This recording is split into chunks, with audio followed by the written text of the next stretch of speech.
ladies and gentlemen, I hope you all hear me. Yes. I'm your surprised speaker. And, well, I have some surprises for you also, hopefully.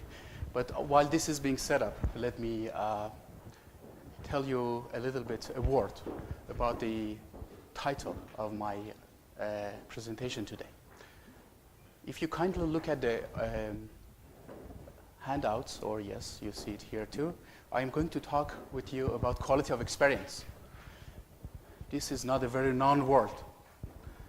It's quality of service that is used usually. Although I do not like to be against the majority. I don't like quality of experience, quality of service. I like more quality of experience. And there are many reasons for that, and I would like to share with you one of them. Quality of service, by definition, sits you at the place of the service provider. Service. However, what really matters is the experience that the end user will have. And if you want to do a good business, you have to learn your customer experience and give him a quality experience. And that's why, at least one of the most important reasons, I would like to talk with you about quality experience rather than quality of service, although a word is a word, and if we have the same understanding, then everything is fine. What I'm going to do also is to have a little bit of an original analysis and look into quality issues, but in order to do that, I would like to talk about communications with you. That's what we are all about, and that's why we are sitting here. We are interested in communication and quality of communication, of course. So I would like to see with you a little bit how in past, present, and future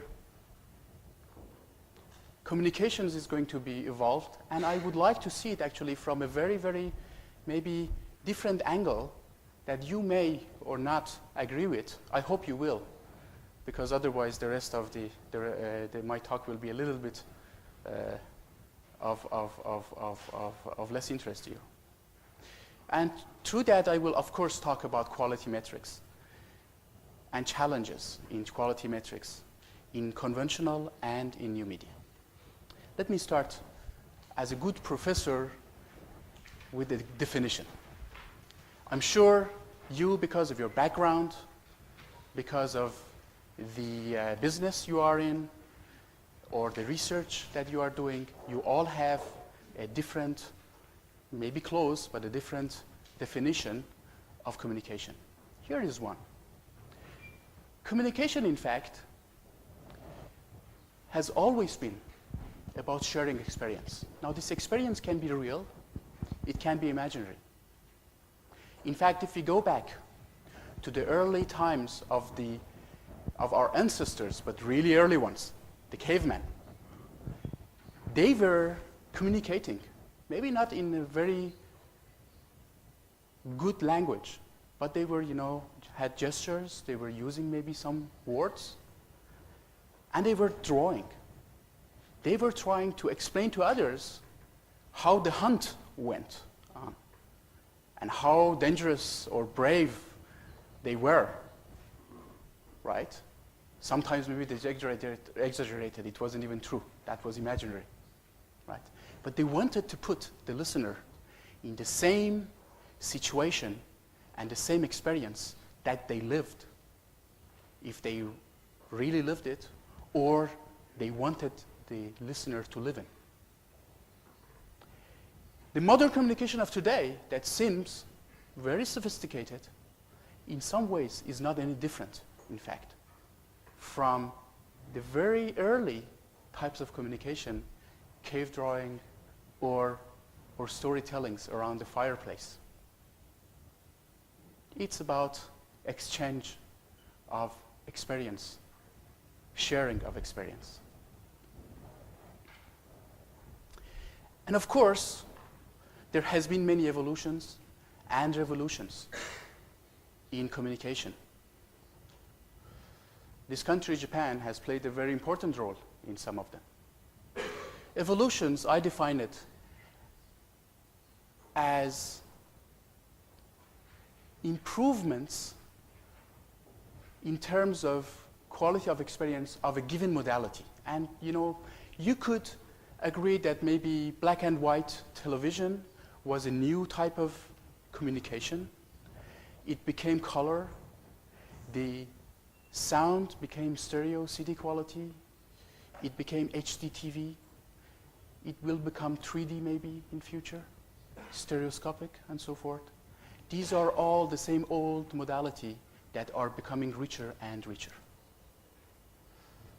This would be some sort of evolution. There has been some revolutions. In revolutions, in terms of quality of experience, you add new modalities or new dimensions.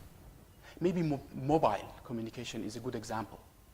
It's this idea of anytime, anywhere. And my phone doesn't work here, so I really miss that. I cannot be reached anytime, anywhere, and cannot reach people anytime, anywhere. This is a new type of experience, richness of experience. It doesn't really matter how you would classify as an evolution or a revolution these communication stages. I have tried here to give you a few examples. Storytelling and cave drawing, we talked about it. There were some others, books and written press, When you were reading books or you read some written press, sometimes it's a story of something that happened, some prime minister met some other people and some things happened. You imagine that, right? The rest you imagine. Yeah, not everybody imagines the same. If there is a picture taken, photograph taken of this event, you can imagine better, right? And you can, if there is a movie, you can imagine better and better. It's as if you were actually there. Now, which one of these is evolution, which one of these is revolution? Doesn't really matter that much. Recently, we talked about internet and mobile communication. These are the two most recent trends, and they are even merging. They have, in some cases, even merged. The question would be, when we talk about quality of experience, what will be the next new experience? Let me try to spend some time on that. There are